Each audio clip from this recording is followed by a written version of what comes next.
जोश में नहीं लग रहे हो, एक बार जोर से भारत माता की। हाँ, बहुत मजा आया। आदरणीय मंचासीन अतिथिगण, सम्मानित गुरुजन, मेरे प्यारे साथियों और यहाँ उपस्थित सभी महानुभावों को मेरा प्रणाम। आज मैं आप सभी के सामने यहाँ गुरु और शिष्य के रिश्ते के बारे में बोलने के लिए यहाँ उपस्थित हूँ। मैं आपको दिख रही हूँ ना? वो क्या है ना, ये स्टैंड मेरे लिए बहुत ऊंचा पड़ रहा है। सच में दिख रही हूँ ना मैं आपको? हाँ, ठीक है। आज मैं अपना शुरुआत में कहाँ से करूंगी? मैं एक सवाल से अपनी शुरुआत करना चाहूंगी। अगर कोई बच्चा अपने गुरु से पूछे कि मुझे नहीं पता कि मैं बड़ी होकर क्या बनूंगी या क्या बनूंगा, तो एक गुरु के पास क्या उत्तर होगा? जानता है कोई? मेरे ख्याल से शायद यही कि कोई बात नहीं, तुम अभी नहीं जानते कि तुम क्या बनोगे, लेकिन मैं तुम्हें इतना जरूर सिखाऊंगा कि तुम जो भी बनोगे एक अच्छे व्यक्ति ही बनोगे। मेरे लिए तो यही गुरु है। आपके लिए गुरु कैसा होना चाहिए मुझे नहीं पता, लेकिन मैं इतना जानती हूँ कि गुरु स्ट्रिक्ट भी होना चाहिए, नहीं तो फिर स्टूडेंट सुधरेगा नहीं। गुरु केवल किताबों से पढ़ाने वाला ही नहीं होता, गुरु तो वो होता है जो हमारे अंदर छिपी हुई उस क्षमता को निखार देता है जिसे आज तक हम भी नहीं पहचान पाए। अगर हम हमारे बीच उपस्थित गुरुवर समय की बात करें तो वो समय अलग ही था। वहां गुरु और शिष्य के बीच में बहुत गहरा रिश्ता था। तब गुरु के पास शायद स्मार्ट बोर्ड तो नहीं थे, आज के जमाने में तो हर जगह स्मार्ट बोर्ड लग गए हैं, लेकिन मुझे लगता है जहां स्मार्ट बोर्ड नहीं लगे हैं वही स्कूल सबसे बेस्ट है। आपको क्या लगता है वो मैं नहीं जानती। तब भले ही गुरु के पास स्मार्ट बोर्ड नहीं था, लेकिन उनके पास स्मार्ट सोच थी। और तब विद्यार्थियों के हाथ में मोबाइल फोन नहीं था जैसे आज के जमाने में है। बस आज के जमाने में तो हर विद्यार्थी के हाथ में एक भी किताब नहीं दिखेगी, बस मोबाइल फोन ही दिखेंगे। लेकिन उस समय विद्यार्थियों के पास गुरु की बात को समझने और अपने जीवन में उतारने की क्षमता थी। और आज हमारे पास मोबाइल है, गूगल है, इंटरनेट है, चैट जीपीटी है, और सबसे मजेदार बात, मोबाइल में भी 5G आ गया है। आ गया है ना? हाँ, लेकिन मुझे आज तक एक बात समझ नहीं आई कि मोबाइल में तो 5G आ गया है, लेकिन पता नहीं चलता कि कभी कभी स्टूडेंट्स की जो स्पीड होती है ना गुरु की बात समझने वाली, वो कभी कभी 2G हो जाती है। पता नहीं, जब गुरु कोई काम की बात बता रहे होते हैं जो हमारे जीवन में बहुत काम आने वाली होती है, तो उसके अंदर हमारी स्पीड 2G हो जाती है। मेरी तो नहीं होती है, हमारी में मैं नहीं आती। यहाँ कुछ कुछ हैं जिनकी स्पीड कभी 2G नहीं होती, हमेशा 5G तक ही रहती है। मुझे पता है। आप जानते हैं कि हमें शिक्षा तो हर कोई दे सकता है। हाँ, गूगल भी, जानकारी भी हमें हर कोई दे सकता है।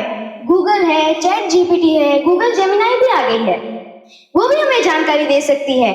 लेकिन सही जानकारी और सही दिशा हमारे माँ बाप और गुरु दे सकते हैं। और मैंने आज के टाइम में ये भी नोटिस किया है, आज के टाइम में क्या, पहले भी यही होता था कि टीचर जब ज्यादा होमवर्क देते हैं तो कहते हैं अरे यार इतना सारा होमवर्क क्यों दे दिया, आप कैसे करेंगे, टाइम मैनेज भी नहीं होगा। हर कोई कहता है, कोई कहता नहीं तो सोचता तो है। क्या करें, कभी कभी मन की बात किसी के सामने निकालने में हिम्मत नहीं होती है।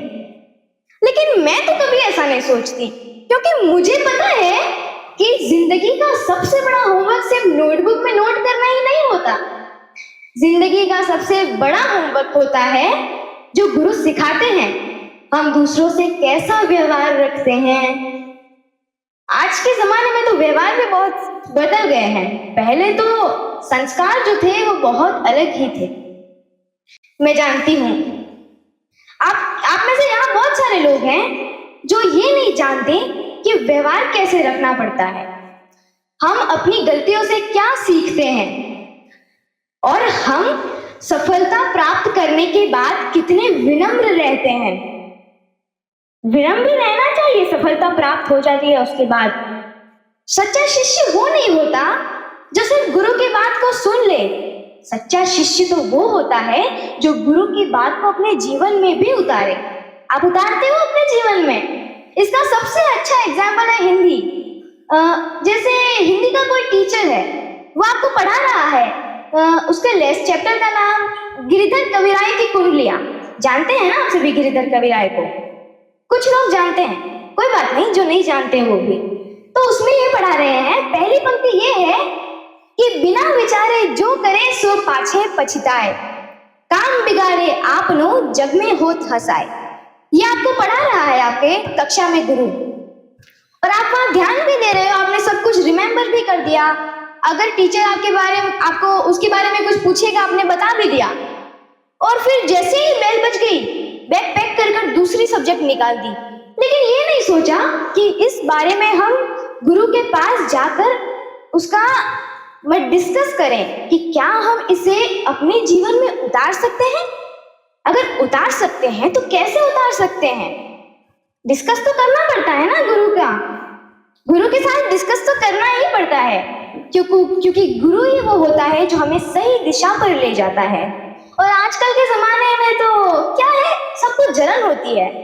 एक माता पिता और एक गुरु ही होता है जो स्टूडेंट को या अपने बच्चे को सही रास्ते पर ले जाना चाहते हैं। बाकी तो सब तो गलत रास्ते पर ही ले जाते हैं। बहुत कम लोग होते हैं जो सही रास्ते पर ले जाते हैं। आप जानते हैं कि आज मैं जो भी हूँ यहाँ पर, वो मैं अपने माता पिता के विश्वास से हूँ और मेरे गुरु के मार्गदर्शन से। अपने जो होते हैं ना, हमारे पहले गुरु अपने माता पिता ही होते हैं। आप स्कूल जाने से पहले थोड़ी ना सीख जाते ABCD, वो कौन सिखाता है? अपनी माँ या पिता ही सिखाते हैं। गुरुजी थोड़ी ना घर पर आते हैं आपको सिखाने के लिए, नहीं, अपने माता पिता ही सिखाते हैं। आज मैं इस मंच पर उपस्थित हूँ, यहाँ चंद शब्द बोल पा रही हूँ तो सिर्फ मेरे पिता के विश्वास से और मेरी माँ के दिए गए संस्कारों से। मेरे गुरुजी, मेरी एक गुरु एक साध्वी दीदी हैं, जिन्होंने मुझे ये सिखाया कि मंच पर भाषण ही नहीं देना है, अपनी बात को रखना है, और जो ऑडियंस होती है, जो दर्शक होते हैं, जो श्रोता होते हैं, उन्हें अपनी बात को कैसे समझाना है। मेरी एक गुरु साध्वी दीदी भी हैं जिनका नाम हिमानी दीदी है, हिमानी उपाध्याय। मेरा नाम भी हिमांगी जोशी है। फर्क तो बहुत सारा है हमारे नाम में, लेकिन एक अक्षर से रह जाता है। और अब मैं आप सभी गुरुजनों को बस इतना कहना चाहती हूँ कि हो सकता है हमें आपकी डांट कभी कभी अच्छी भी ना लगती हो सकता है हम अभी आपकी मेहनत को ना समझ पाए हो, लेकिन फिर बाद में पता चल जाती है कि हाँ, उस शिक्षक ने हमें डांटा था, और आज वही डांट हमें गलत रास्ते पर जाने से बचा सकती है। अंत में बस इतना ही कहना चाहूंगी कि गुरुकुल बदले, स्कूल्स बदली, ब्लैक बोर्ड बदला और स्मार्ट बोर्ड आ गया, किताबों के साथ इंटरनेट आया, पूरी दुनिया ही बदल गई, लेकिन गुरु और शिष्य का रिश्ता आज भी वही है जितना पुराने जमाने में था। वही है ना, वही होना चाहिए।